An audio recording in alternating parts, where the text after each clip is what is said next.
सद्गुरु श्री ब्रह्मचैतन्य महाराज गोंदवलेकर यांचं प्रवचन 25 मार्च. प्रपंच केवळ कर्तव्य कर्म म्हणून करा. एका माणसाला विडी ओढण्याचे फार व्यसन होते.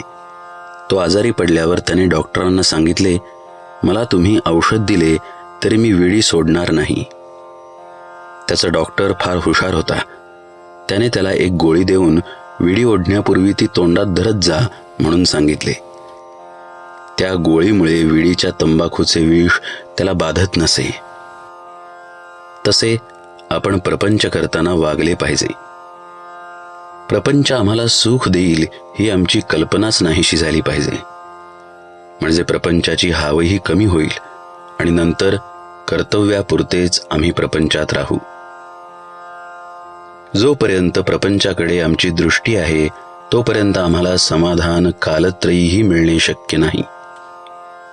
प्रारब्धाने प्रपंच आला आहे, तो कर्तव्य कर्म म्हणून करत जा, पण त्यात सुख मिळणार आहे या कल्पनेने तो करू नका.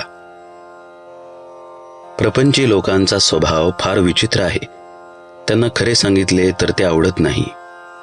वास्तविक आपण प्रपंचातले संबंधी लोक कामापुरते एकत्र जमतो. 5 जण मिळून प्रपंच बनतो. त्यामध्ये प्रत्येक जण स्वार्थी असतो. मग सुख एकट्यालाच मिळणे कसे शक्य आहे?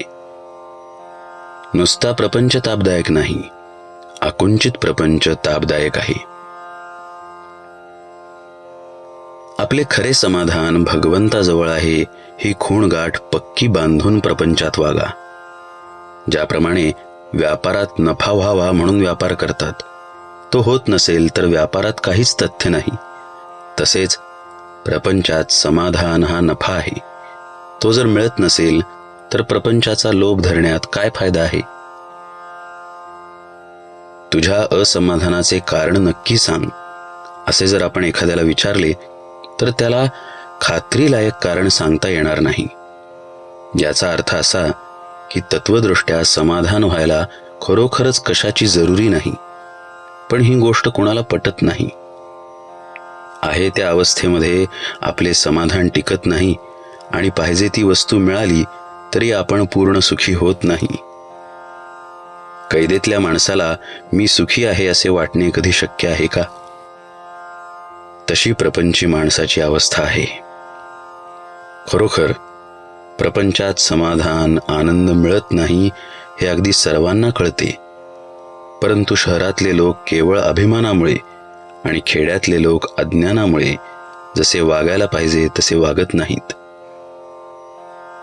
या प्रपंचात राहून सुद्धा भगवंताचे प्रेम आणि समाधान आम्हाला कसे मिळवता येईल याचा आपण आधी विचार करायला पाहिजे. नामाच्या सहवासात राहिल्याने देहावरचे प्रेम आपोआप नष्ट होईल आणि मग देहाने मांडलेल्या प्रपंचावरचेही प्रेम कमी होईल आणि पुढे त्याला सर्वत्र परमेश्वरच दिसेल. प्रपंच सुखाचा करणे याचेच नाव परमार्थ होय. जानकी जीवन स्मरण जय जय राम.